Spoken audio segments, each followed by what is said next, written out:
so I want to be available to do anything for somebody. So if I get a client, well, no matter what it is, I get the client. Yeah, good. And then you realize after a while how all these things intertwine. Yeah. Really, it makes you pretty good. Takes a while.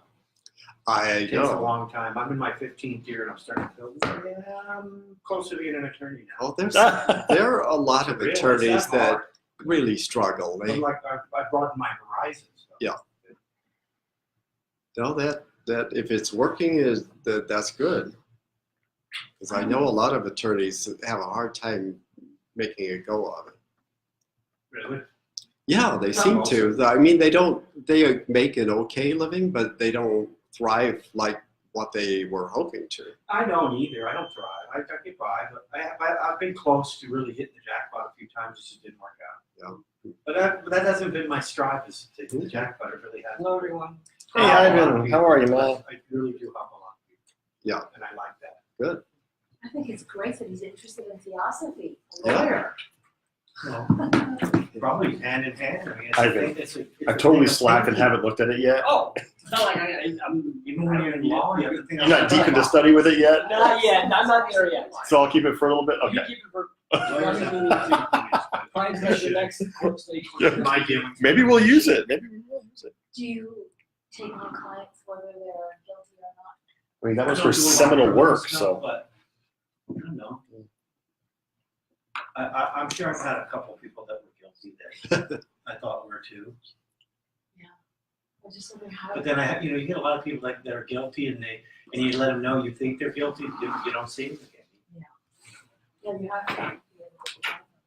I don't do a lot of the criminal, the heavy duty criminal stuff. I do little stuff. It's not that it's little; they're really big policy things in life, like DUIs and domestic violence and stuff like that. Yeah. I do stuff like that. And did you say real estate also? Oh, I'm very adept in a lot of real estate Yep. stuff, properties. So, while everybody was foreclosing and loan buying and all this short selling and all this stuff, I was cramming people's properties down. Oh, okay.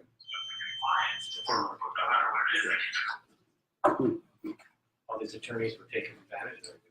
They didn't. I There was a know. way to reduce Hi, it. I ladies. did it for people. If you want to know something. Hey, I'll Deborah. tell you. Hi. Hey, good to see you guys. Hi there. Did you bring the book? I did. Oh, my book. Can you believe it? It's in the car. No. No, she doesn't. Yes. Hey, Well, there's a face we haven't seen in a while, right? Tell me your name again. Bob. Oh, okay. Good to see you, Bob. Yeah, Roosevelt told me about you, so like, You got crosses. Glad you're here. Yeah. make it. Pardon me, Yeah, because I got good. crosses today. Yeah. Isn't that genuine? Very. Take it over in Well, I'm glad to see you guys. Same here. No, you are. All right. This is like a monumentous event, so finally we had to. I had them wrapped up in And paper towel. paper towel. Well, it works. It's because a lot of people Oh, cry thank when they you, read thank it. you. So you got Clean it up. That's Natasha's. Okay. And did you get Nandra's name? Nandra. Yes. N-A-N-D-R-A. Oh, that's not how you spell it. I'm just Oh! you did a good face there. Thank Did you you. already pay for these? No, well, I did not. Okay. But- Did you pay honest? Yeah, I paid for them last time. That's not very spiritual of you. So I'm sorry I never answered your email. I did finally. I just Looks like it's a blue day today. House today? Oh, I had a flood. No, I had a flood in my house. Everybody but So, After 2 sets of company, then you got flood. no, three so, on- and then I told the rest of us are all wearing blue. Oh, Ran down the day we got out. I ran down, took my test. It's not a blue day for me. It's too hot, Went to DC the next day. Blue's too My hot. other daughter said DC. too dark. And Yeah. did you meet her? I just Natasha. She just met Natasha. Anyway, so the day I come home from DC, a flood. A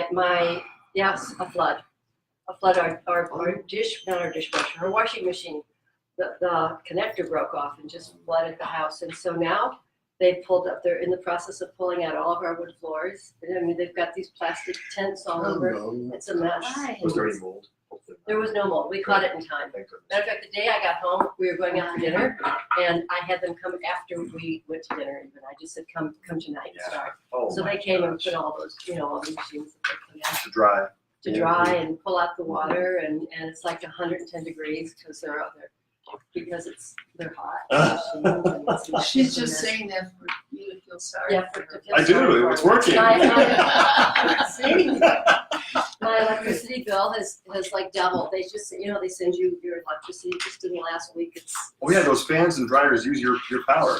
Oh, Tell them to yeah. bring their own I'm generators. gonna claim it. Don't worry. Ooh, 1 minute. Here we go. Aren't you, Roger? Good, Are you good. still doing radio broadcasts also? No, do you mean for the real estate or? No, for here, I thought you. Oh, we're broadcasting this on Facebook Live, yeah. Okay, great. I Yeah. didn't know That's you very did that, good. or else I would have. I got halfway down. But when I'm working, I'm working. I was reading what she wrote in here. Oh. I just picked up that book. She said, "I I read got out something twice, I'd so like I to say. get Remember I her was copy." talking about the, Yeah. you said your mom I got her copy. It is. appreciate this, about the prisons and That everything else. Yeah. Yeah. Sure, sure.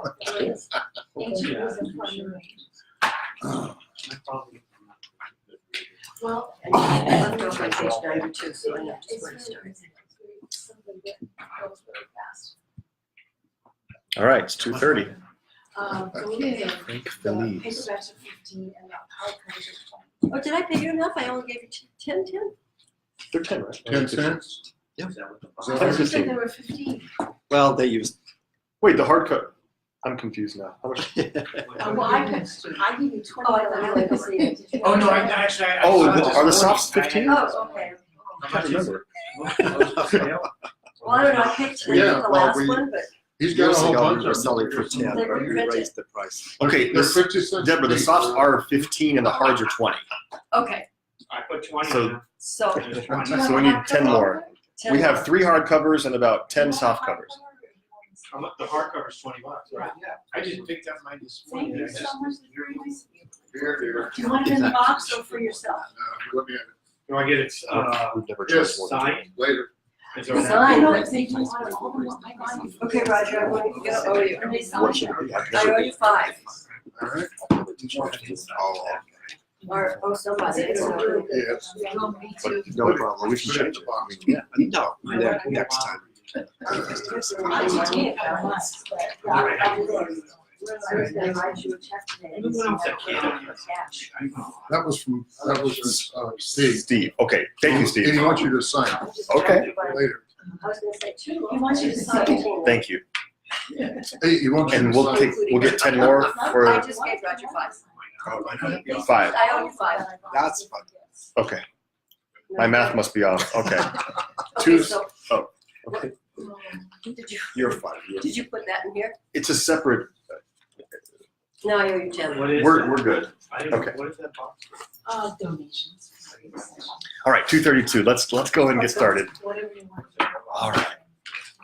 So as usual, we're broadcasting online too, so we have a microphone here. So Bob, if you want to speak at all, you're going to be recorded online for Facebook land to see.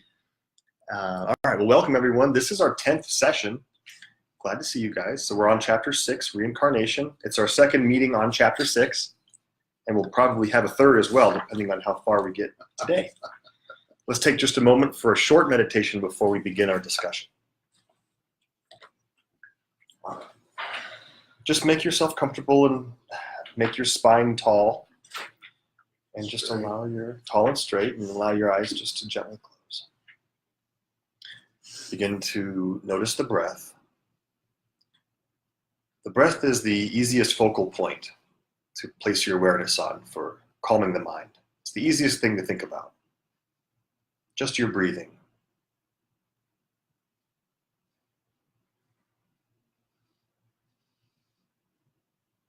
Now begin to deepen the breath a little bit. Approaching full lung inhale.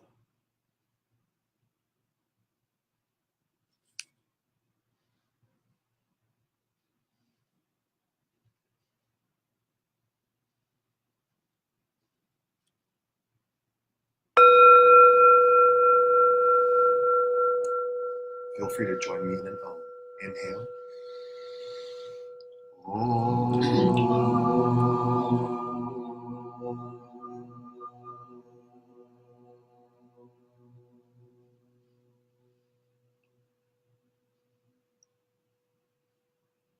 Just have a moment of silence.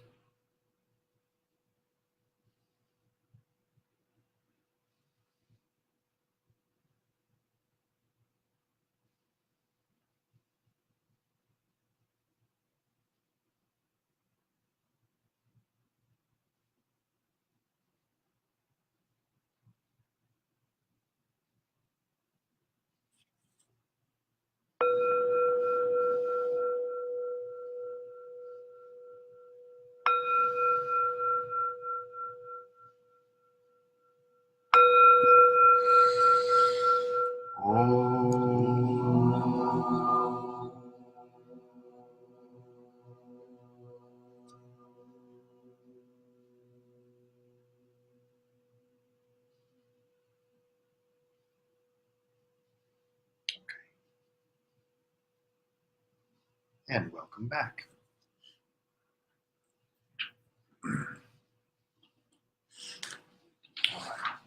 Terry's bowl is such a beautiful tone to it. I love this thing. This came from India, right? Yeah, It's from real. Kashmir, little Tibet. Were you there? Yeah, how long ago? 12 years ago. Wow. Only once. I forgot your name. Deborah, Deborah. I have. Her daughter lives there in India now. Oh, she was here with you last week. did you go to Rishikesh? To where? Rishikesh? No. I Oh, went. that's not in Kashmir. I don't know why I was thinking of that. Yeah, I was thinking of I went to Ladakh, Leh, and Mumbai, and It's really pretty. Chennai, and also to Varanasi. All right, just showing our online students who all is here in person. Roger, do you want to go ahead and read your little passage that you printed for us? Sure do. This came out of Helen Blavatsky's book. I showed it to you. Everybody wanted to see it last time, so here it is. Which one is that? ISIS? No, No, this is her wife. Oh. Anyway, this occurred about a year after she died. It took place in September of 1893 as a part of the Columbian Exposition in Chicago. And it was in celebration of the 400th anniversary of the discovery of America by Christopher Columbus. Now, had Blavatsky been alive, she would have loved this, because this is exactly what she was trying to get people to do. It's a World Parliament of Religions, and it was invited to all the different religions of the world. And the opening statement by Dr. John Henry Barrows, who was the chairman of it, he said, "Religion, like the white light of heaven, has been broken into many colored fragments by the prism of men." And it was interesting because this invite went out to all the religions in the world, and some Christian groups refused to attend.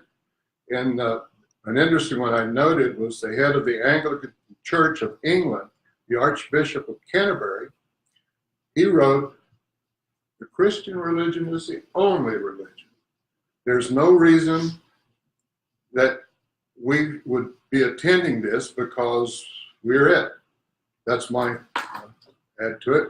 But anyway, he said he couldn't see how that religion can be regarded as a member of Parliament of religions without assuming the equality of the other intended members and the parity of their position and claims. So I thought that was interesting when I was reading that. So they didn't actually attend. There's some of the Christian religions says, Well, it's actually a problem when you claim that your religion is the only valid religion. Yeah. That puts an enormous burden on you to prove it, first of all, and to live it in such a way that everyone in the world would want to be a part of it. Obviously, that doesn't happen. So equality has always been one of the highest objectives of the Theosophical Society. We make no distinction between a person's religion, their color, their caste, their creed, their sex, anything. Everybody is equal in the eyes of Theosophy. God. It's kind of an eye opener too when you leave the Western culture and you go to the land of all these heathens. And realize how pious they are. Yes, yes. Marie Antoinette Resurrected says ciao, since she's a fluent Italian speaker. And 28th wedding anniversary with Yeah. Rhonda and Paul DV. Wow. Yeah, that sounds Rhonda, about congratulations. That's a long time to be married. All right. Last class, we did make it. We did make it pretty deep into the chapter. We defined what reincarnation is. Actually, Deborah, you weren't here for the last class. Or Were you here for the last I one? was here. I wasn't here for the one before that. I think. Okay.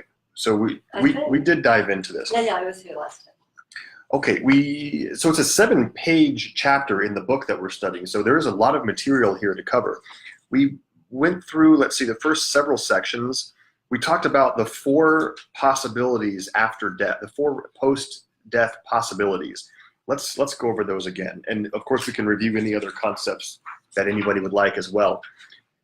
So in this chapter, 4 different possibilities have been presented as to what occurs after the physical body dies. And the first one is that nothing happens, just blackness, ending of consciousness and nothing else. The second possibility that has been postulated by a fair number of people on Earth is that the soul goes to heaven or hell and spends eternity in one of those 2 places. The third is that the human being goes to a different realm or a different location, perhaps non-physical, and continues life or development, learning / lessons somewhere else other than the earthly system that we're accustomed to. And then the fourth postulation is reincarnation on Earth in our same system of evolution until what we can refer to as graduation day or enlightenment at a certain extent as to no longer need the physical vehicle anymore. So those are the 4 possibilities that we're exploring, and we've identified why several of those are more or less valid. We can do a quick overview of that. So A, the nothing out after death state. Well, it seems that few people believe in it, so we're not going to spend a ton of time on that. Just blackness, just lights go out. So very few people on Earth believe that that's the case after death. B, going to heaven or hell for all of eternity. Well, bluntly speaking, if our goal is to evolve in consciousness as in school, going to heaven or hell for all of eternity would be illogical if we are to grow and continue our path, expanding our awareness. Because 70, 80, 90 years on Earth is not very much. It's a very short time. It's hard to become enlightened in that short time. Item C, the third postulation of continuing development elsewhere. Well, that is not quite logical for our system of thought also, because if we're going to move to some other planet, some other realm, some other dimension and continue life there, it's not familiar to us. What would the purpose have been to come to Earth in the first place if we're going to move on and move to some other realm and continue evolution somewhere else? Why even have come here in the first place? And then we come to D, reincarnation. That makes the most sense in terms of theosophy, in terms of yoga philosophy. Taking a physical body again and again until all the lessons of life have been learned. Similar to grades in school. Coming to school, classes for 9 months out of the year, then having a period of rest. Coming back to school in the next grade, learning new lessons, recapitulating some of the lessons learned previously, doing that over and over again until we have expanded ourselves to a certain degree where we're done, we finish, we receive a diploma. Do you have your diploma yet? No. I'd say he does. No. He's got his diploma. No. Actually, the concept of going to school is also the reason why number 3 doesn't work that well. It would be as if you switch schools every single year or even in the middle of a year and we're constantly moving around. There would be no consistency and it would be extremely difficult to make progress under those conditions. So by coming back to the same school but gradually going from one grade to the next, there is at least this background that remains the same. And you even get to know some of the teachers ahead of time who will be your teachers in future classes. And there's a feeling of belonging and a certain amount of comfort in knowing the circumstances. So it just makes sense that we don't skip around to different planets and different imagine how different that environment would be. It would be drastic.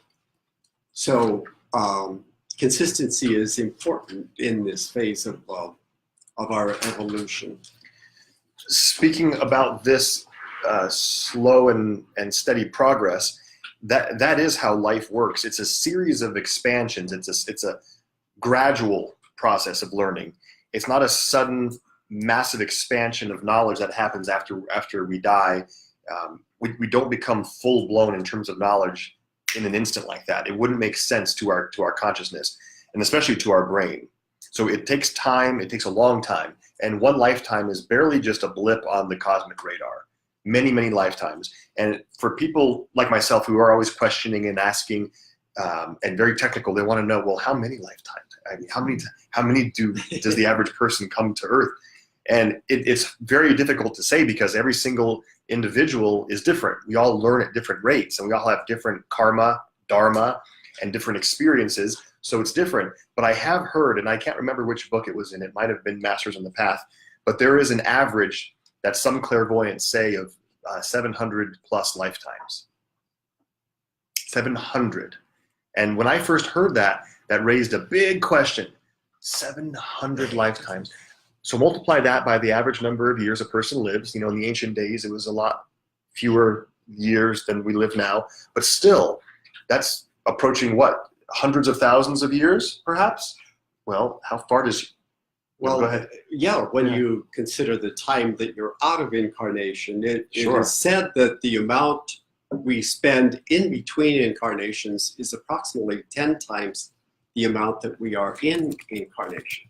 Not for every lifetime, but in general. And in the early days especially, there can be large periods of time when we are not in incarnation. So over the total period, like Paul said, we're talking hundreds of thousands of years. And some of you might be thinking, how the heck can that be possible when ancient Egypt is the oldest civilization we know about? Supposedly, according to HPB, the number of human souls currently attached to Earth, the evolutionary process on Earth, is 60 billion. So about 60 billion, that means only slightly more than 10% currently are incarnated. That's interesting, isn't it? In physical bodies. That is true. So 1/10, 6 billion Yeah. is about a tenth of 60 billion. No, We're seven. yeah, 7. Okay, we're more than Yeah, that. we're over 7 billion now. So And climbing still. if you've gone, just one sec, if you've gone ahead in the book and looked at some of the other chapters that are coming up, there's one called The Plan and Purpose of Life, and that dives into this idea of what types of civilizations were around when we were in our development, you know, in some of these previous lifetimes. But because obviously it's much more ancient than what scholars have written evidence of. Go ahead. Maybe I'm getting ahead of the game. Maybe I should just listen a little bit more. But I have a theory, well, no, a hypothesis. I was listening to a neurologist the other day, I forget his name. He was talking about fluid. That there's fluid in the brain, and fluid, kind of like chakras. There's fluid around chakras and stuff. Anyway, fluid as in also the universe. So he was comparing the anatomy, if you will, also as that of the universe. So here we are and we die. And my thought is this. Maybe it's not so much about the story of our purpose or the story of knowledge, because knowledge is not really what we're all about. In the physical body, in the ego, we learn about knowledge. So I'm thinking, if the universe is in me and I am in the universe, then just like the universe, my energy continues on. And if my energy continues on, I think what you're saying is that it gets directed or redirected or goes to a certain level, or because of the purpose or because of our thinking, whereas I'm seeing it a little differently. I'm seeing it as pure energy without the story of, well, there's a purpose to it. To me, the only purpose might be the vibration that we have at the time. And so wherever that vibration is, we match it to someplace else in the universe that has the same vibration. Okay. Well, like attracts like. So if you have a certain vibration about your own energy, you naturally gravitate towards and attract other I guess similar where vibrations. I'm coming from is I'm taking knowledge and I'm putting it over here. And I'm not looking at, You're removing personality. Huh? You're removing personality from what happened. I'm removing personality and knowledge of the brain of the mind to actually what happens. But okay, However, it's just a thought. I do think that leads us into soul fragmentation, Which is a different subject. which is a different subject. We had those emails here, and we might need to dedicate an entire class just to I those. think But so. I forgot about it until I opened my book and I had this printout from it. speaking about removing the personality, there is an important concept that we can just touch on right now, and that is the physical body, which is what I think what we're referring to as our personality. The physical body, our emotions, and our mind, which we can call our personality.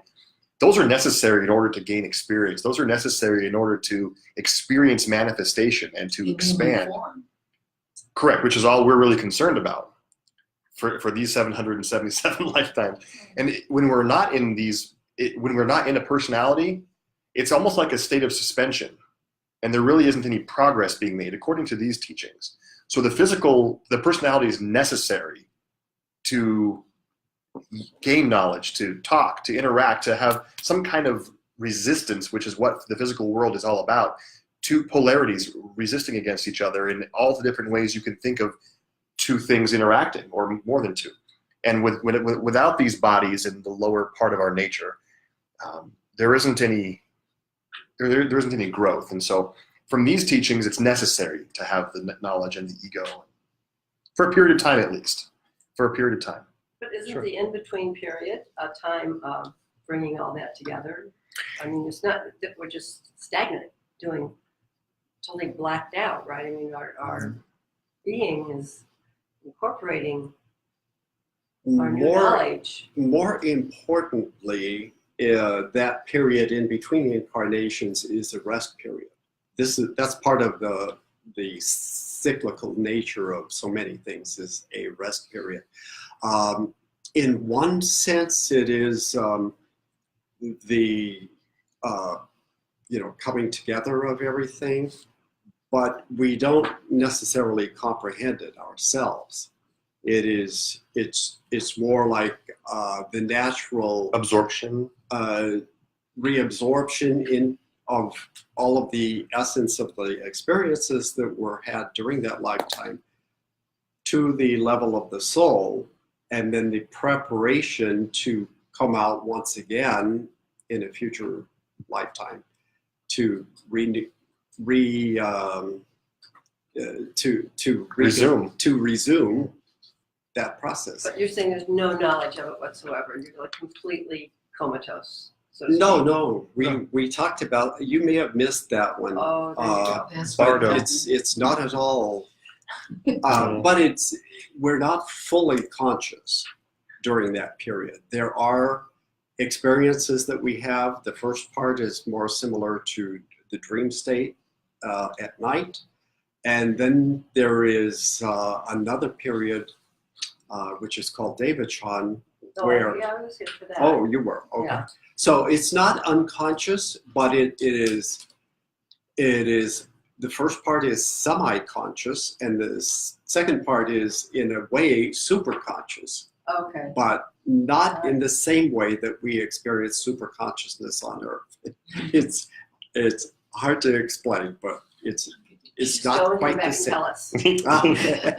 John Algeo gives us a couple other analogies. He talks about eating food and then the process of it digesting. Now, we're not really conscious of our digestion per se. Our body kind of just does it on its own, similar to this absorption.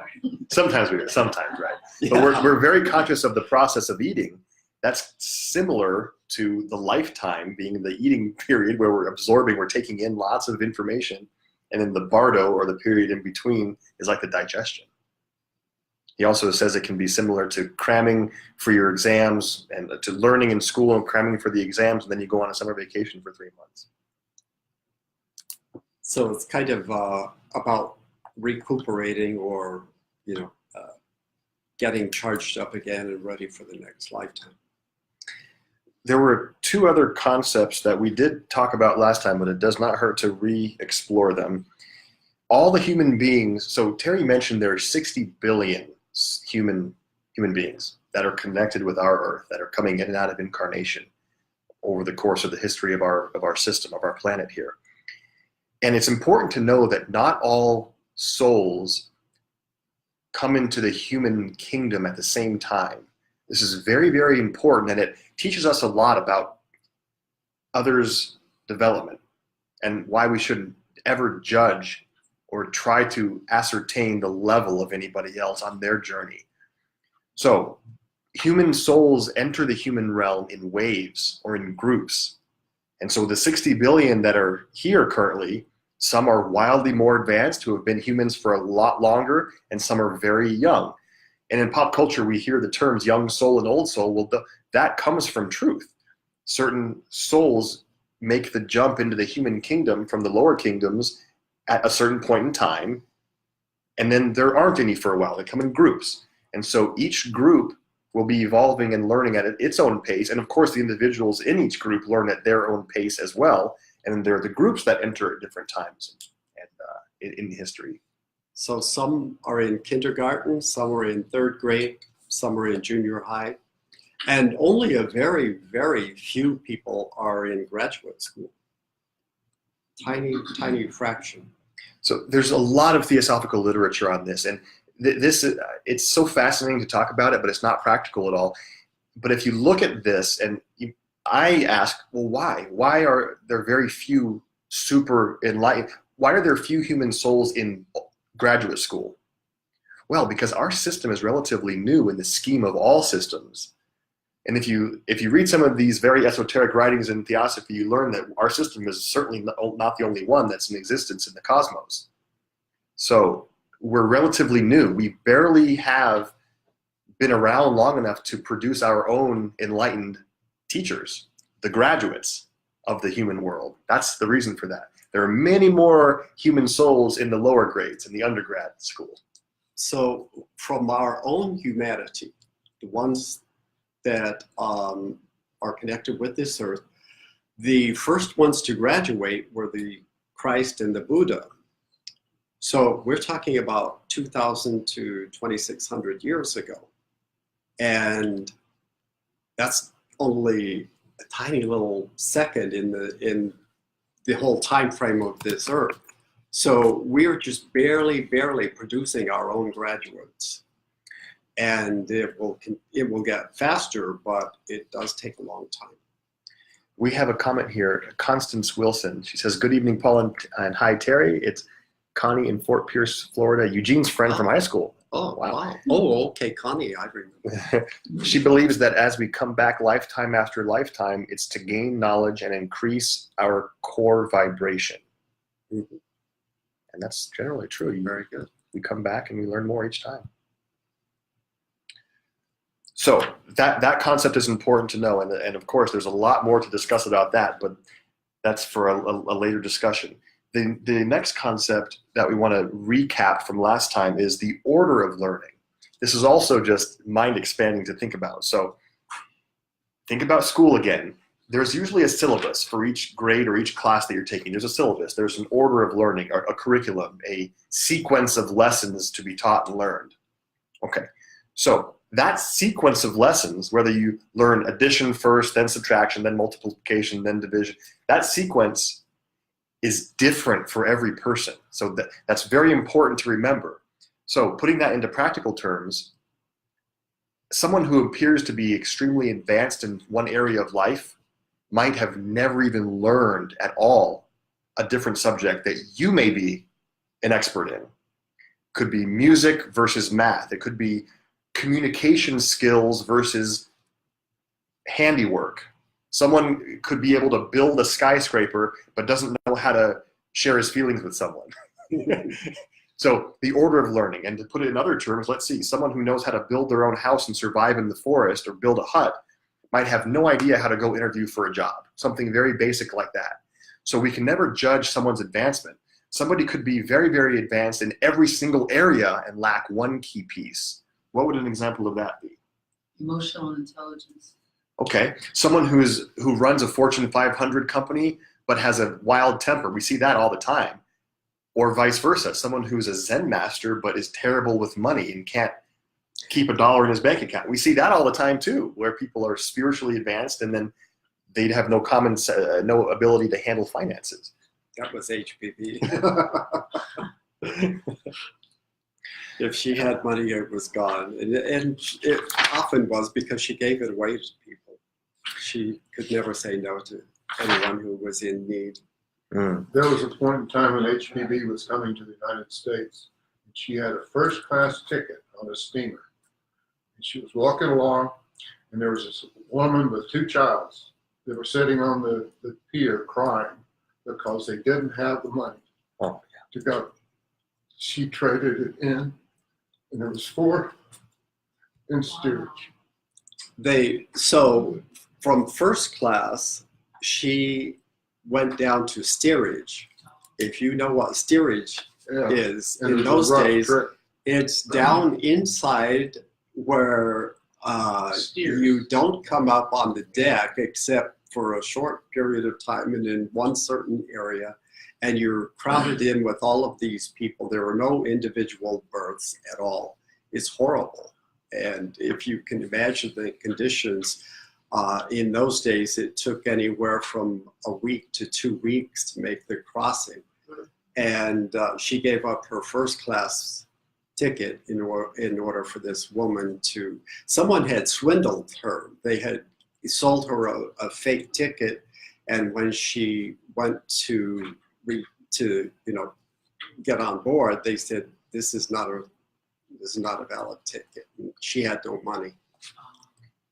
There's a nice little passage here that from our chapter that I want to read that exemplifies this.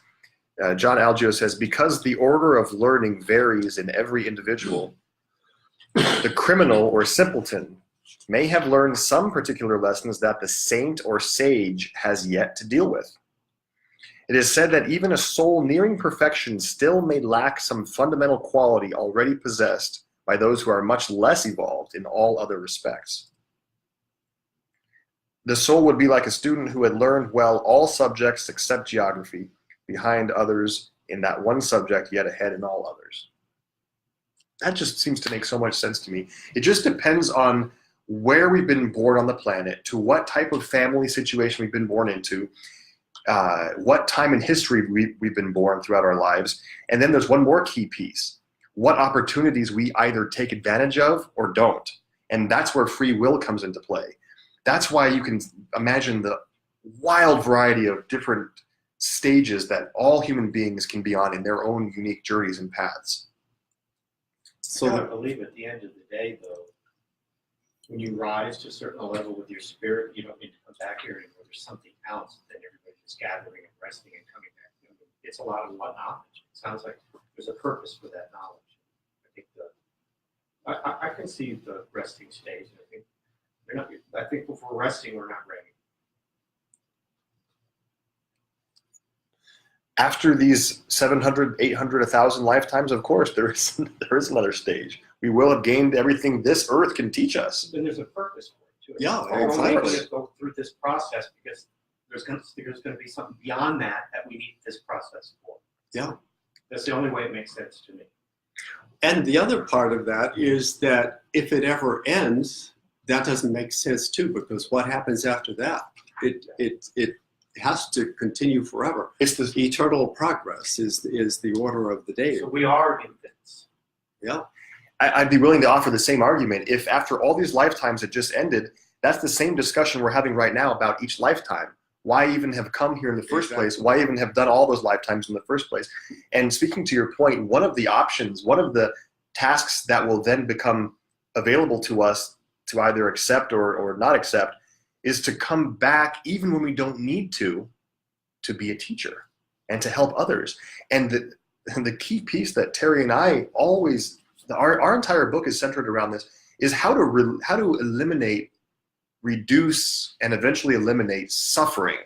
And when we figure out ways to do that, why not teach others? That's the role of the spiritual teacher, is to help others live a better life and have less pain and suffering in life. And it is possible. Maybe at the end of the day, it's, you don't have any self anymore. And that's Well, what you that's- achieve. That is the The whole. ultimate. We keep coming back to here because of our mistakes. We're still got that little thing in us that you got to get rid of that. Well, that's the conundrum. Over time, I think you do get rid of some of it, but at the end of the day, what you guys were saying, that good analogy that he made with the one little thing left there. Mm. I think maybe those are the people at the end of solving the next step for themselves. I don't feel that in myself, but it all makes sense to me. I've never talked about this as much as I did. It should make sense. If it doesn't make sense, I'm a big common sense guy. yeah, Huge on that. me too. That's how I live my life. I look at the effect and the end of something, and you can, by common sense, backtrack the facts, because then you know you can only if it ended up that way, this is how it had to happen. Exactly. It's common sense. Exactly. Yeah. And it's common sense to me that this doesn't happen by accident, that nature knows exactly what it's doing I'm a and it Christian. moves everything This along. doesn't move my Christian feelings. Yeah. This thought. Well, This thought. God made us for thought. God made us for a purpose, and this might be the way He's purposing us. that's right. What about the Christian teaching that our purpose here is to glorify God, and when we die, we return to the source, and we are one with God eternally? I mean, Well, what would you say that's your goal? What would that existence then be like? There's no future goals. You've already achieved your goal. You're there. Then what happens? live eternally in heaven with God. I mean, that's But what don't you Christians get teach. bored after a while? Oh my goodness. I mean, seriously though, And who are the 50 virgins? whenever we get to a certain stage of knowledge, ability, development, skill, do we just stop? Or do we say, okay, that's as far as I can go in this particular field. Let me rest a little bit, and then I want to try this. Yeah. Wouldn't you continually want to be progressing in some direction? Well, I mean, if they claim the whole purpose of life is to glorify God, then there's none of what you're talking What about. does that mean, though, to you? Well, practically speaking, what would that mean? What would we do in our life specifically to glorify God? To the commandments, to love God above all else with your heart, mind, and soul, to love your neighbor as yourself, and do unto others as you would have them do unto you. And I think there's an analogy, you're right, to this. We keep coming back until we're not doing those things anymore. God, it's love. When you're doing all those things, you are being God. They're not teaching anything that's not love. It has to be love, caring, kindness, consideration. These are all the good things that are God. And that's how you honor God, by being that way. Sure. It's similar to what you're teaching. Well, it's actually no It's different almost than. identical, except yours is at a different level than just There's- being a good Christian and honoring God. Keep in mind that there is an esoteric system of Christianity. Buddhism has its esoteric side. Christianity has its esoteric side. There's even, to some extent, a little bit less, an esoteric side to Islam in the Sufi religion. So each major religion has a subgroup that has an understanding that isn't necessarily shared with the common masses or the everyday members. Some of the nuns and monks in the Catholic Church are closer in their concepts to theosophy than they are to the outer Catholic teachings. So they realize that may not, the main population may not be ready for that. So even Jesus taught, he said, when I speak to the people, I speak in parables. Remember the conversation, why do you speak in parables? He said, when I speak to the people, I speak in parables because that's what they can understand. When I converse with you, we can speak openly about things that they are not able to understand.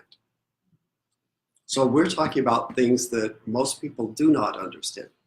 Or even considered. Yeah. And there's nothing wrong with that. Each person has to be where they are in school. And in kindergarten, it's about rules. It's about following rules. This is what you have to do. Learn to get along. You can do this, but you can't do that. But then as you get older, you're given more options and you become more responsible. So what is expected of you is far more. And on the other hand, your responsibilities are far more. Sure. Yeah. No, I'm not sure if we ever got to your comment. It's okay, because I'm doing this. Yeah, that's okay. Theosophy is suggesting, I think you're saying this, Theosophy suggests that we come back. We reincarnate. We come back to Earth. For what reason would we need to come back to the human being form, which is constructed totally by the ego, other than maybe to meditate more and learn how to get beyond the human conditioning? To me, there's no purpose ever to Do you know come what it's back. like to be a man? I was just going to ask that exact question. Learning the lessons from a male body would give a completely new set of Well, opportunities. if that is the suggestion that we come back in a different form, maybe the opposite. I don't know what the Theosophy says about this. If then you're coming back in a male form, fine. I mean, but to me, it's senseless. It's senseless to come back unless you're less. The only lesson is to raise our consciousness to the highest form so we can understand God and what love is, not to be human beings again. Why would I want to come back? First of all, I'm not coming back. I refuse. Here's the question. Why, Contradiction, but why would I want to come back? well, that's my question. Why would you not want to come back? Because I've learned the higher form of consciousness being love, and that love is all that there is. So what is it that I need to know more than that? I need to, of course, play it out in my human form and be But kinder and if you've learned everything that you need to know, wouldn't you come back so that you could share that? well, then you would with have to others? tell me that it's all about sharing, that and teaching. So we come to Earth to share and to teach. She's a Well, if teacher. that's the premise, then I guess that is what we do. If you've learned all the lessons that are required in your own personal development, then fine. There's no reason for you to come back. I'm not even close to that, so I have to Why come wouldn't back. you be close to that, may I ask? I can see, the more I learn, the more I see what I'm missing. What are you But at least I missing? have a clearer idea of what I'm missing Are now. you missing knowledge, or are you missing the experience of Both. knowing your love? Both. So you're assuming, or saying to me rather, that knowledge is so important for you to get to. See, in my mind, in my way of thinking, knowledge is not where it's at, so to speak. Do you know what I mean? Well, It is for human exchange, but certainly not to raise up my consciousness. I could have all the knowledge in the world. right, and Right. we've You know said what I that. mean. We've said that before. Yeah. It's the That universe, though, it, not just the world. it's not just knowledge; it's wisdom. Isn't Right. our solar system nothing but a molecule in the concept of space? Exactly. So how much knowledge is out there? We don't It's- have enough it's knowledge to vast. tell you. Exactly. I'm not anywhere close to that. I think you're a very wise person. Well, no, but you don't think that. I don't. So Well, then I you are think I'm wise, but I think I still have a long way to go. What more is that? So my Well, argument I can is, ask what more is there a to know question. about wisdom? If you ever have a feeling of pain or ever have a feeling of disappointment, that would tell me that there's more to learn, because how can we possibly have an emotional upheaval, for example, if we're all if we've learned everything. Perfect. Eckhart Tolle says that the pain body is of the ego. So in other words, the human conditioning conditions itself, and we go through life in this pain body until we become wise and understand that when we step into the understanding of spirit, there is no pain. So we don't Well, try to true. get rid of If- it. Huh? But True. do you still experience pain? Yes, because I'm still in that human form of the conditioning. Okay. Let me just mention, for example, that the masters, the adepts who choose to come back into human form experience almost zero pain, Zero pain. But because they don't have illnesses, they don't have any physical defects, they don't have any emotional pain, and they don't have mental pain. okay, so what's his name? Sadhguru. You know Sadhguru? Sadhguru. Sadhguru.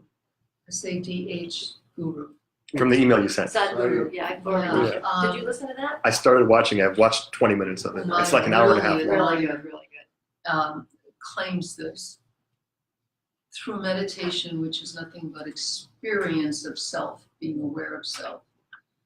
Once we do that more often than not, let's say as human beings, and we put ourselves in that meditative state, and we really understand what we're all about, then we don't need knowledge of any sort.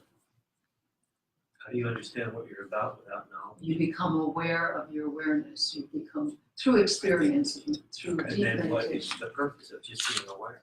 There has I'm to be gonna more say than that. Sadhguru. We could look at it. Bob, did you have a comment? Yeah, I wanted to give like a silver lining and a golden thread.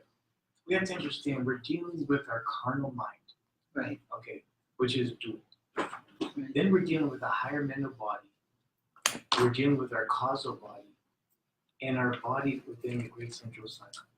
That what makes us whole. So dealing with knowledge, I mean, let's think about this. If we die tomorrow, what are we going to bring with us? Nothing. So everything down here is really nothing. That which is not of God is nothing, must be considered nothing. So I do believe in reincarnation. I think that, we've all come to a point, but it's with our higher self that decides where we're at. This is why we don't criticize, condemn, judge it, because we don't know what's behind everything. We have this thing in politics. I'll mention some names, but we have a president now. If we didn't have him, we wouldn't have had the president before. We had the president before because of the other one. What are we doing? We're balancing things out. And that's the whole thing that we do. We come to Earth naked, and we're gonna leave, nothing on either, hopefully we get cremated just to dissolve all this. But this body and this mind is not mine. It's just part of the world to survive, so to speak. And with this reincarnation, sure, there's reincarnation, but we're a sum total of all the world. Where does all our good, where does all our light go? It's in our causal body. And that is the real us.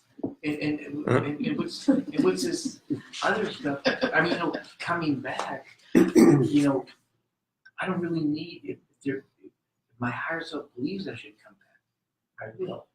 But the whole purpose of life, which just to what you said, is to love and serve the Lord. To be with Him in this life. To be with Him now and to be with Him in the afterlife. Well, what it is living in the presence of God and the Spirit all times. Right. I don't know what I'm going to do the next hour, but I'm at the right place at the right time, doing the right thing. So if we give up this carnal life trying to figure things out. Well, we can all, let's all go home then. Let's all go home. Let's all go home then. Let's all go home. We're not. No, I think it's very important to figure things out. I have to disagree with you on that. It's very important to figure life out, to figure out how to make it a little bit easier and better for all of us. If we're knocking our head against the wall throughout life, there's got to be a problem. There's got to be something we can learn to make life a little bit easier. And then once we figure that out, we can share that with We have others. figured it out. So you have no pain and suffering. Amazing. No, That's great. no. I do. We figured it out with our knowledge. We Right, figured out yeah. that the highest form of consciousness is what you were See, saying. yeah, see, there's a tree of life, which is our real. We don't want to get too far off our What topic is of the tree reincarnation, though. of knowledge of good and evil. Yeah. And what is evil but good? It's good that you're just reviewing what we've learned. Very well said about learning and absorbing into the higher self, and then your higher self decides, because we do at some level decide. All right. Oh, great. Everyone's saying. We love knowledge, Okay. so everybody's okay. All right. Okay. Let's move on. The next section is called the explanatory power of reincarnation, and that's on page 37. Okay, the explanatory power, and this is the juice. So, what can we learn from reincarnation? What does it explain on Earth? And the first topic that the book presents to us is the huge variation in human capacities. Huge variations. Okay, so for people who would say there's nothing after life, after death, and life happened by chance, they would say that someone born as a gifted child, for example, is completely a random act, just random confluence of atoms and molecules, and random. And then a child born with severe physical or mental disabilities, completely random. Or they might consider it unlucky for the parents or for the child himself, him or herself. So let's talk about how reincarnation can play into that. So a child that is gifted, for example, we did mention the phenomenon of a Mozart type before. Well, theosophy and yoga philosophy says that reincarnation explains that. How can a child be born and compose symphonies at 3-5 years old, and other children are born with severe disabilities? Well, it's because they've learned it before. And the child the child prodigy is not really a child prodigy. He's put in the work and the effort and the learning, and he's done many, many lifetimes of that particular vocation or skill to give him the current capacity that he has now. It's no different than studying and learning a new skill in life now. So when I was 15 years old and got my first guitar, I struggled with it for a while. I learned and I figured out how to play chords, and then I learned how to play songs. I turned the radio on and I figured out which note I was hearing, and I learned that. And someone like Mozart had done that many lifetimes, most likely in a row, such that when he's born, his recapitulation period is almost nothing. He picks up he sits in front of the piano or picks up a stringed instrument and can compose symphonies.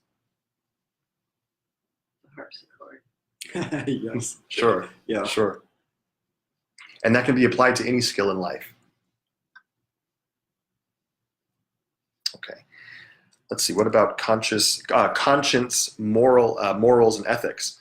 So somebody who has a very strict set of ethics, someone who lives by the law of goodness always, without wavering at all, versus someone who has no problem with lying and cheating and stealing. Well, reincarnation, it could be an explanatory reason for that. Someone who's learned and understands how treating others can help or hinder or hurt, versus treating others poorly.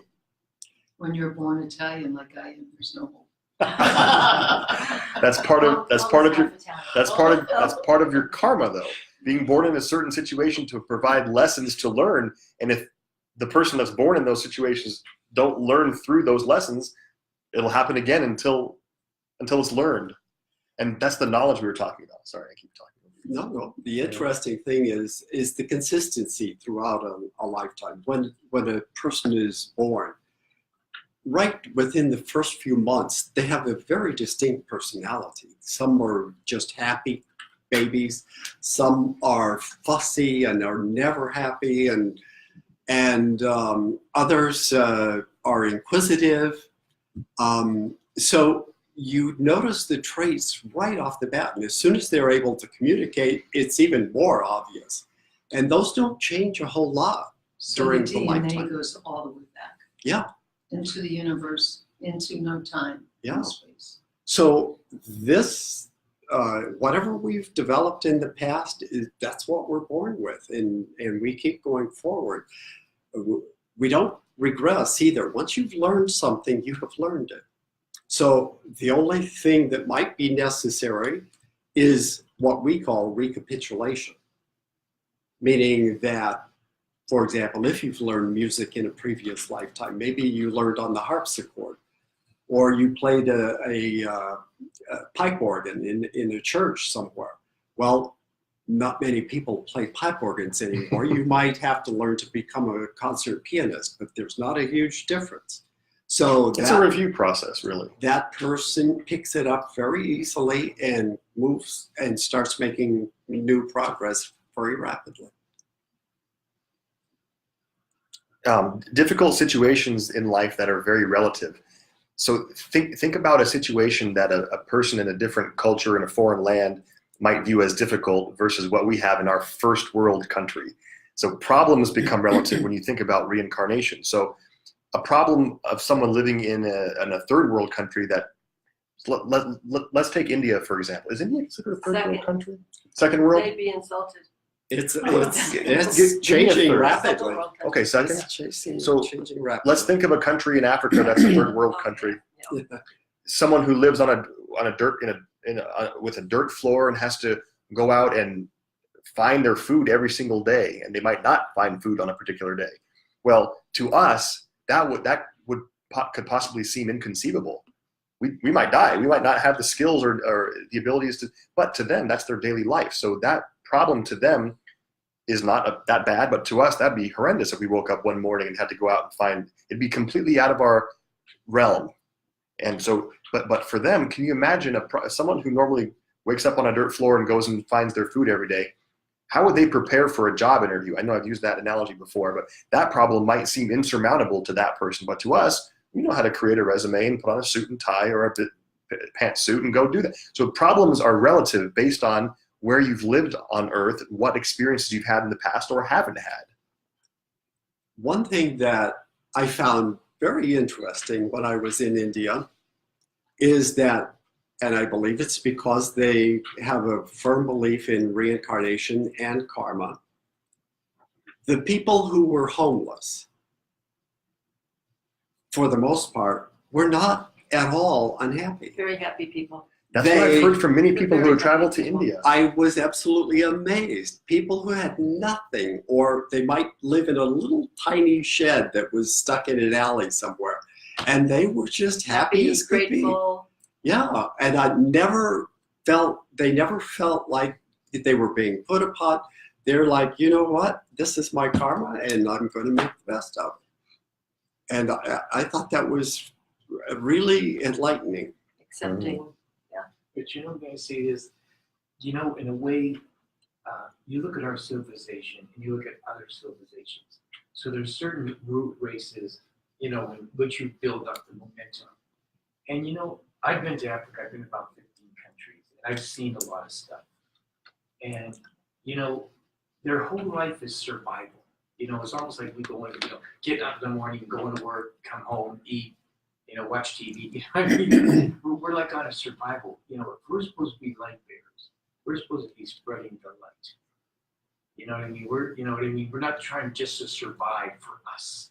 And that's the selfishness that is ingrained, you know, in a lot of civilizations. You know, and they don't know any better. You know, grace of God, I could have been there. But however, it just, you know, they have the survival mode. And, you know, and then even with us, what's enough? You say by the grace of God you could have been there, but how do you know that they might not be saying the same thing? I mean, I know people in India that, grace of God, except for the grace of God, I'd be over there in that horrible country. My kids are getting kidnapped. I'm getting shot in the street. So that's our perspective, that we're this first world country where everything's wonderful, but that's not their perspective necessarily. Yeah, but I mean, there's some hungry people over there, but in India they say That's exactly the point we're making, though. Set with on a this. hungry person. Sorry, that's Well, what they say. yeah. I mean, the government and they're so good about that. They're the best recyclers you would ever. We have a imagine. comment from Esther, who's in Australia, and I believe this comment is in reference to the person who wakes up with a dirt floor versus the one in the first world country. She says, so who is more evolved? I'm glad she asked that, but this is exactly what we're talking about. We don't know who is more evolved because the order of learning is totally different for every person. But we're all, no matter what tradition we're talking about, we're all called to do the same thing, which is to share our light. shine our light on others. Theosophy teaches that, Christianity.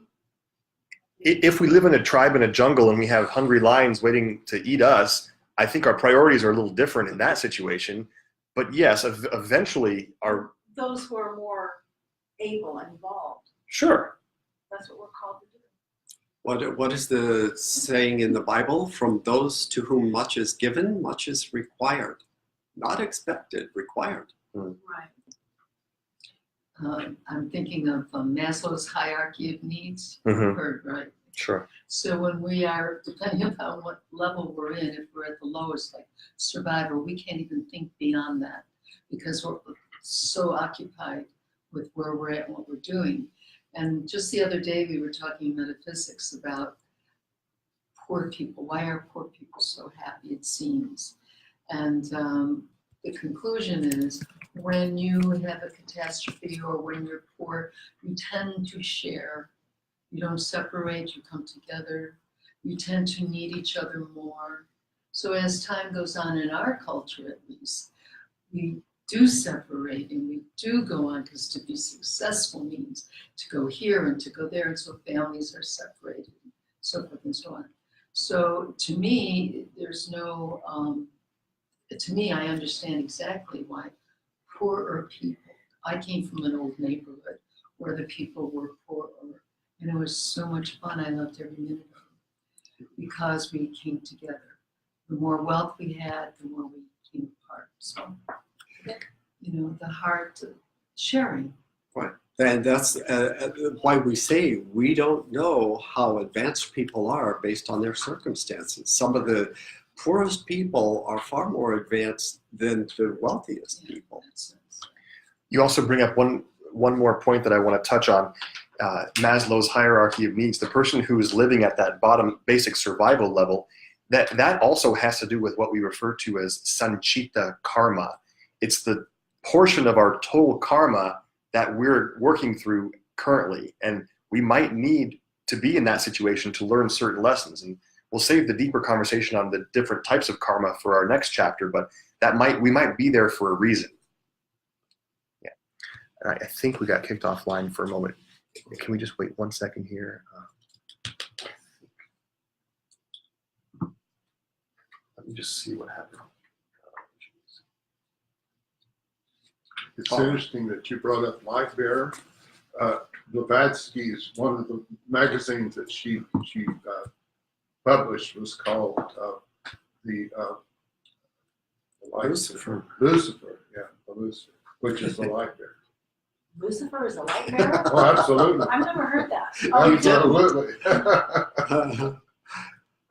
Yes, because he's associated actually. with fire? No, Light, right? the Statue of Liberty is a prime example of it. He's the light bearer right there and letting people come into the But you're Yeah. saying Lucifer. Lucifer, right. That guy, the bad guy? You're getting Christianity Lucifer mixed up with the true Lucifer. Oh. Let me point out. He's bringing stuff up here, Okay. but You're stirring the pot, Roger. the name Lucifer is not in the Bible. It came about from Dante's Divine Comedy, Inferno. Yeah. the Inferno, and a lot of our Christian terminology that we are not aware of, we don't pay attention to the fact that it actually was invented during the Middle Ages. That it's not part of the original origins of Christianity. So the term Lucifer, think of light, lucis, Lucifer. the word in My wife's name is oh, there you That go, means light exactly. in Spanish. Exactly. And in Latin, lux, L-U-X, is light. So Lucifer is actually one of the names for the morning star, and it does mean the light bringer. So why Dante decided to make it the devil, I don't know. I think he was messing with it. So was Dante. Yes. Oh, so I've got a Lucifer big, You might have been a nice guy. by something. Yeah, but then he took a lot of stuff from Virgil. That was Yeah. way before. Yeah. So you were just categorized. Did we get back to on? be a good person. It's on, but it froze here. It's still being broadcast. I hope everyone online can hear, but if I exit this and restart it, everyone has to rejoin again. It seems like it's broadcasting because I got it on my phone, but it's frozen on the computer, so I can't see Why who's don't making you ask comments. people You have online to if send your That's they- there, text yeah. or message. Well, no, it's Super came in. I'm online with my phone. It's being broadcast. It's working. Right. Okay. Fall in forth. All right. Let's All right. move forward. Let's move on to this next concept here about the soul, and does the soul have a sex, a gender, and how does homosexuality play into reincarnation? So we touched on this a moment ago when Deborah asked, "Hey, have you experienced life in a male body?" So, how many people think your soul is a boy or a girl?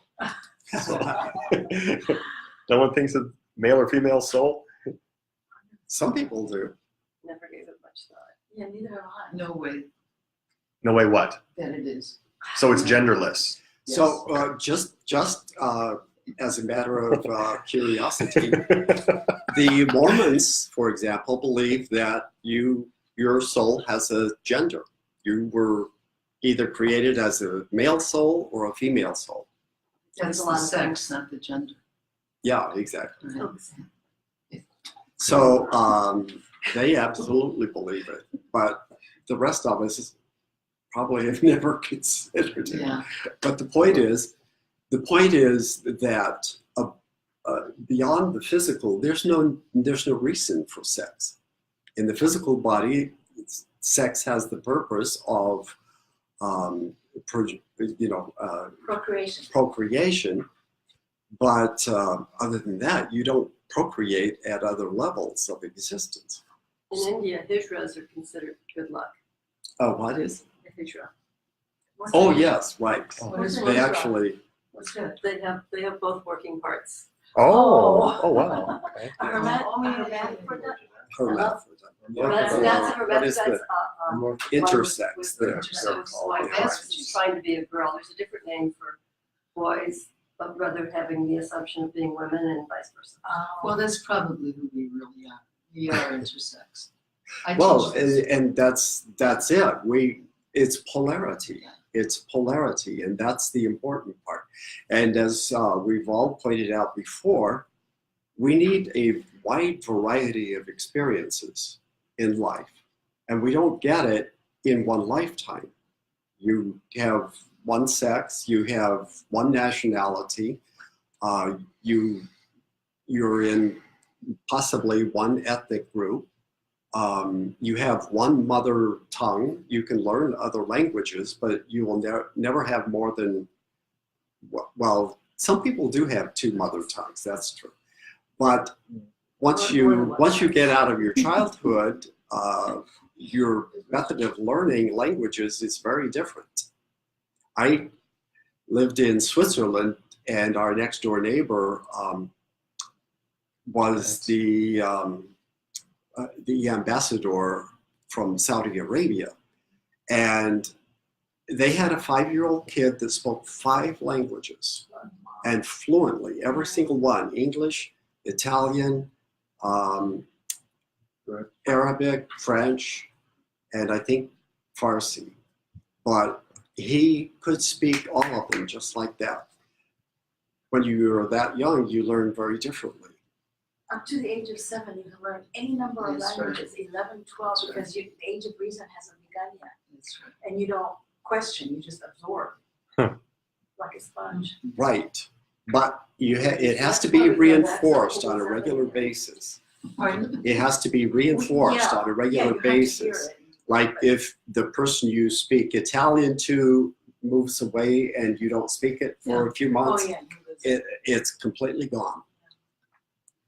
Terry mentioned that living the same within the same culture or situation for many lifetimes, that the soul, the higher self, is the repository for all of our experiences. Now, we've mentioned this before, but it's important to know that the details of the experiences are not retained. That's why we don't remember what happened in our last life, for example. Only the essence and the inner experience of the outer experience is retained. So speaking to what he said, if you're in the same situation for several lifetimes for karmic reasons, if you are in the same sex for several lifetimes, you will retain many of those experiences in the form of traits and almost like habits. So let's say, for example, you're in a body of an opposite sex now. So you've spent 3 or 4 lifetimes or 5 lifetimes in the body of a male, and then you happen to be born in the body of a female. Well, it stands to reason that many of the masculine traits will endure, will show up, even though you're in the body of a female. And speaking about the explanatory power of reincarnation, there you go. That's why there's a whole spectrum of sexuality. A female could be very masculine in nature, and a male could be very feminine in nature.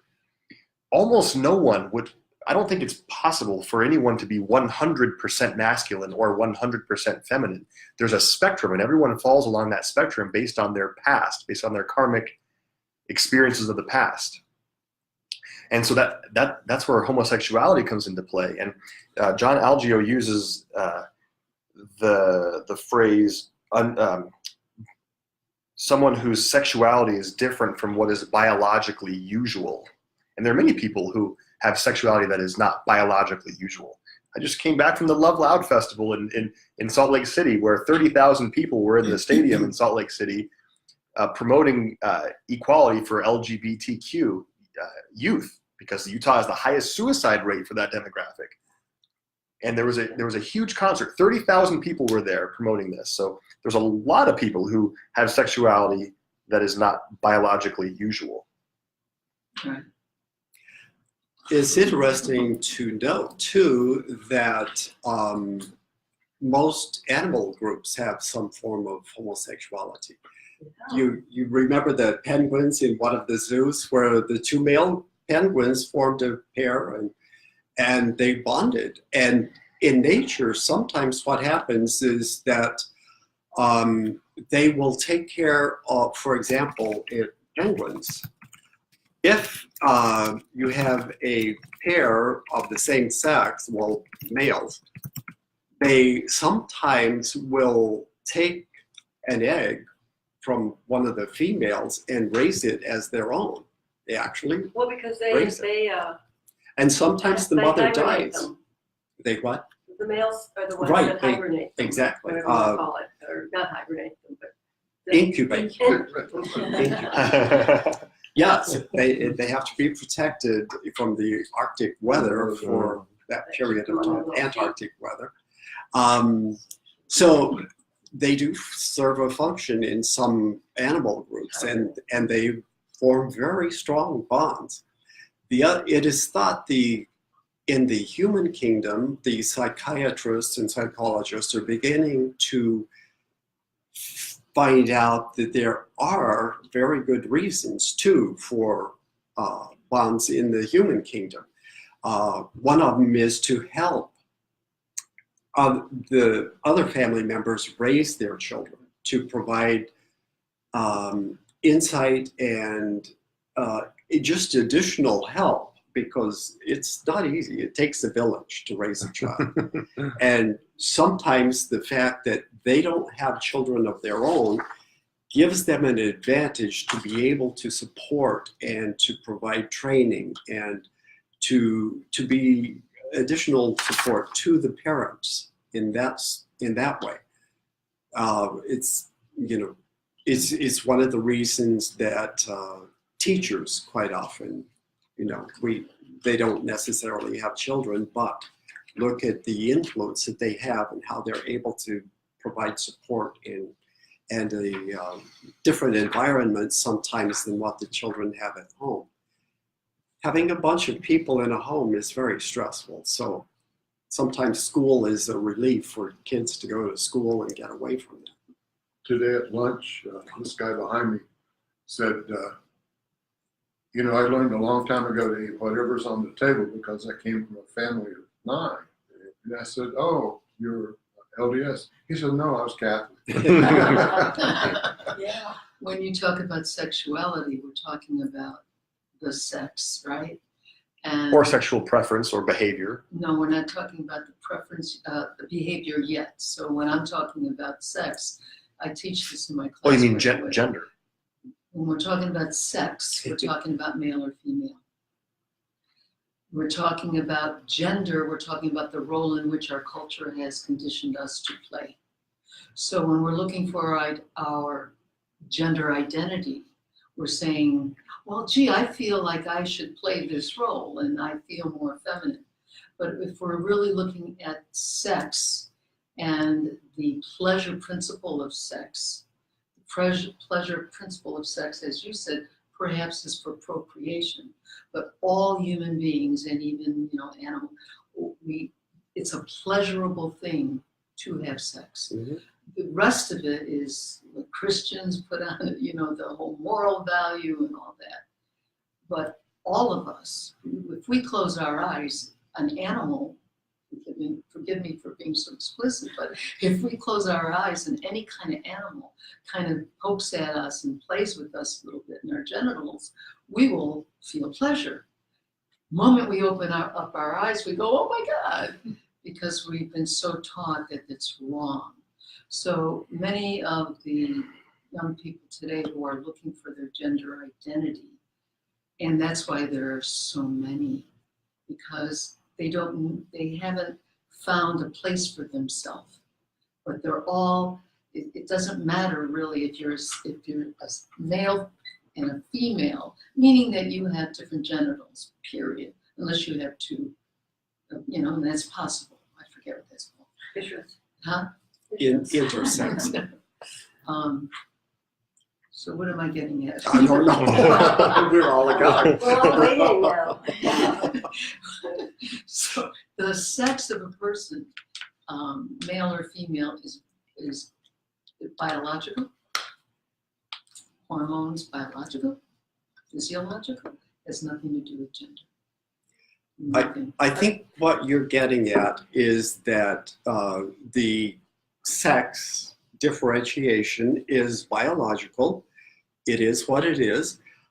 Any other meaning we put on it ourselves, and religion especially loves to use sex as a tool to manipulate people. Their moral values and all that. So if we can get them to remove that and stop influencing people in that way, and instead make it strictly about educating people, it's not right, it's not wrong, it's about know what the consequences are of what your actions are. And if you teach people the proper principles, then that's all you need to know. You need to know that if you do this or this, there may be consequences, and you need to be aware before you make a choice. And that's all we really have to do. But putting your expectations or your But that's what the culture ideas does. on it does nothing but mess with other people. We have some comments online, and since we froze for a while, I didn't see some comments come in, so I apologize to our online students. Constance says that we've been brainwashed as young beings, that we're supposed to be a certain way. This plays into what we were saying. In the universe light, there are no labels, karma in karma. Then Esther from Australia says, oh, that's so nice to acknowledge the childless person, example, expressing as in the teacher, the counselor, etc. Rhonda also says, regarding Dante, if we want to know more about the paradox of Lucifer's name, she has a link here to read more about Lucifer's name. There's one more here. Rhonda says, it's a reminder of his former beauty, which in and of itself is a type of hell to be constantly reminded. Interesting. There's also another thing. If we continue on in terms of our sex, not the role we play, but our sex. If male and female don't come together as often to have babies, then we may be evolving into a much different kind of species. I mean, that could be possible. The important thing is that we are making progress. We are becoming less judgmental, and we are becoming more educated, and there is a lot more information available than there was in the past. And that's a good thing. We're making, So it's kind of in the same path. I saw a special on PBS last year. It was really interesting. There is a town, I'm going to say in South America. I don't quite remember all the details of the special, but it is interesting. And they have an inordinate amount of men that don't fully develop into men, boys. Right. And they found that there was something, I'll say, in the water. I can't remember if it's a mineral or what it is, but there was some sort of element there present that stopped the fetus from producing a certain chemical or neurochemical at 24 weeks. Wow. And if you go through a window, there's about a 2-week window. And if you miss the developmental stage in that window, then you will not produce testosterone and it will affect you the rest of your life. And so, and the reason that it was being shown there is because, like I said, they have an inordinate number of boys that this affects. And they're very, if that affects you, they're very, okay, they have no judgment about it. Right, They're right. very accepting and this is the way he is and That's their it's just, culture. yeah, it's their culture. Interesting. It's amazing how much easier it makes life when everybody in general becomes less judgmental. It just takes so much stress off of people. If we could learn just to be more accepting and less judgmental, we would all be better off. We're making great progress on the chapter. We are, though. We actually only have just a couple of more sections, and I think we might be able to cover them. Let's talk about memory of past lives. I brought this up a few moments ago, but we didn't flesh it out very well. A lot of people say, well, if I've lived before, why can't I remember my past lives? And the first thing that Terry and I always say to that is, well, you haven't lived before. Reincarnation is real, but you have not ever lived before. You as the personality have never lived before. You are a one lifetime person. Now your soul, it's very different. The soul doesn't ever die anyway, but your personality certainly does. Let's flesh that out some more here. So I always reference our constitution of man. I'm not going to bring that out right now, but we have the 7 layers of our being, the 7 koshas. Now, the personality consists of the lower 4, the lower quaternary, we call them.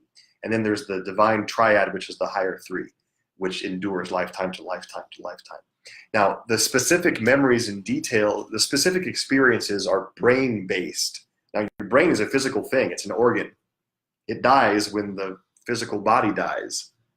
And there are echoes, as John Algeo says it, or residue of the physical cognitions that we experience during our physical life, residue and echoes in the higher planes. But when you heard Terry earlier say that the period in between incarnations is usually very long, several hundred years usually of Earth time, those echoes are gone. Those vibrations in the higher bodies, our higher self, the higher mental, the Buddhic body. I think you might have even mentioned the causal body. Those vibrations of the lower experiences that were gained dissipate. And so when a new set of bodies are required for your next incarnation, a new physical body, of course, a new pranic body, new emotional body, and so forth, they're fresh, they're new. There aren't any experiences or vibrations of experiences remaining to remember in your physical brain. Now, on the flip side, if we're Zen masters of meditation and we've learned how to raise our consciousness to that of our causal body, as Bob mentioned, causal body being the soul, more or less, of course you can remember your past lives. That's why the masters have the ability to do that. But this is where a very important teaching comes into play. Why?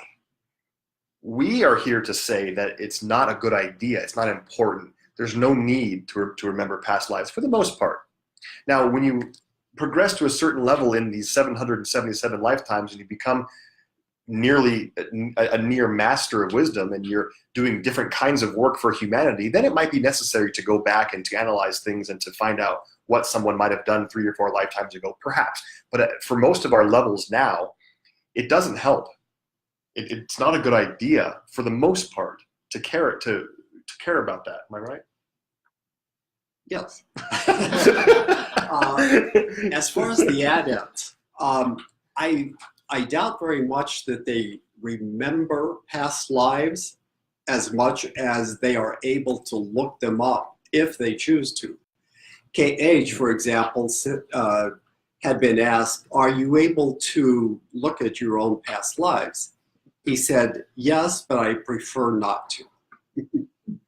And the reason is they don't have any reason to. All of the results of their past lives are in their present life. And they're not attached to anything that happened in the past. And their ego isn't dependent on that. For us, though, we still have a lot of ego, at least I do. And so if I were able to, I might be tempted to look up past lives just so I could say, oh, I was, somebody in a past life. I don't think I was anybody important in a past life, but at the most I was a Tibetan monk somewhere. But I don't have any need to be somebody important in a previous life because that's not who I am now. If I was anybody, I would prefer to be a teacher or a student or a philosopher or just somebody who wanted to learn, a lover of learning. That's the only thing that I care to be. And I'm already that today, so why do I need to be anything different? It's our ego that wants to be able to look up past lifetimes. Curiosity, though. Well, maybe, I'm not even curious. Yeah. So how many people do you hear this from, or do you meet that we were connected in our last life? We get along so well. Actually, that is a very good point. That is one way that we do remember past lives. And that is that whatever your instincts are in the current life are dependent on previous lives. So, for example, if you meet somebody and within a few days you're like, I just feel like I've known you forever, you may be right about that. Or if you meet somebody and immediately there's a repulsion, you may have known that person before, but the fact that we don't remember details is actually a blessing. It's a gift. And the reason is every lifetime you have a new chance to make a clean break of any of that old stuff. Imagine, we always use the thing, imagine that I could remember that. The monetary system of Yeah. old. That, Paul, do you remember 2,000 years ago you didn't pay me that 300 shekels and now you owe that plus Yeah. interest. And then I borrowed some rupees in the next lifetime. I didn't pay you those either. So we have a tendency to hang on to the past and to You not think? let go of things. So that gives us a chance to forget about it and to start fresh. One of the things that advanced people do is to forget the past of the current lifetime. Krishnamurti, you brought up a thing about Krishnamurti in an email. One of the things he did was he completely forgot his early lifetime. He said, I don't even remember it and I don't care to. Let's see, Bob had it. We have to wrap up in a couple moments too, so Okay. it's almost 4 Well, o'clock. it's interesting. See, we're not dealing with ourselves. We're dealing with entities. Certain, like the criticism coming. There's all kinds of layers. So when we go to past lives and all that, are there incarnate, the ones that we make, or the discarnates?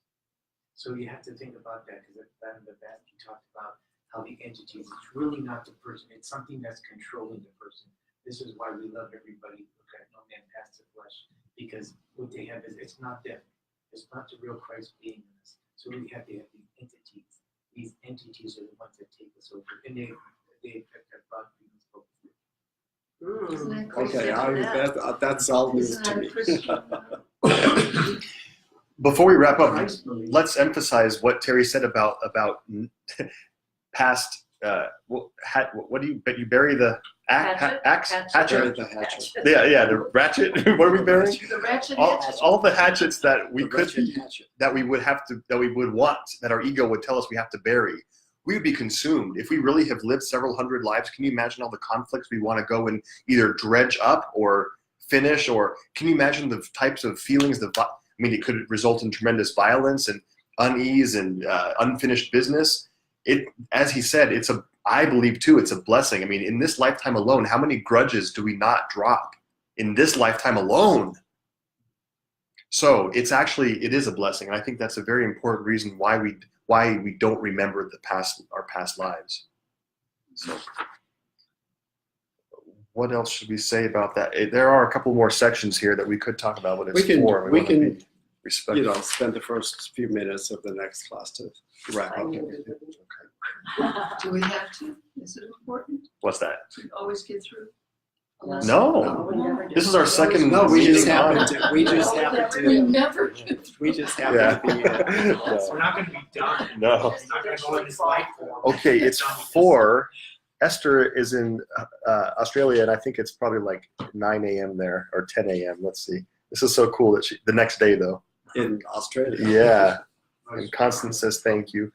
Well, as always, it's such a pleasure to have you guys here. Thank you for coming so consistently. Everyone is so great, and to our online Jerry's groups. out of town.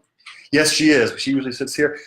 These are always recorded too, and they stay on the Facebook page. They're just available to watch and go back to. So Great always, class, thank you. Thank you. Always is, always is. Yeah, it is. thanks for all your participation, you guys. I Bob, don't great wanna to talk see too you. much, so I like to hear you guys. Thank you. Thank you. That's what I'm thinking when I'm listening. Teach women's studies, race, class, and gender. Where? 9 a.m. in Australia. It's so cool. Monday morning. Limit yourself to That's the- your race. Come on, some college. gender. Come on. CSN. CSN, yeah. Cool. Oh my So we goodness. off? In 2 seconds.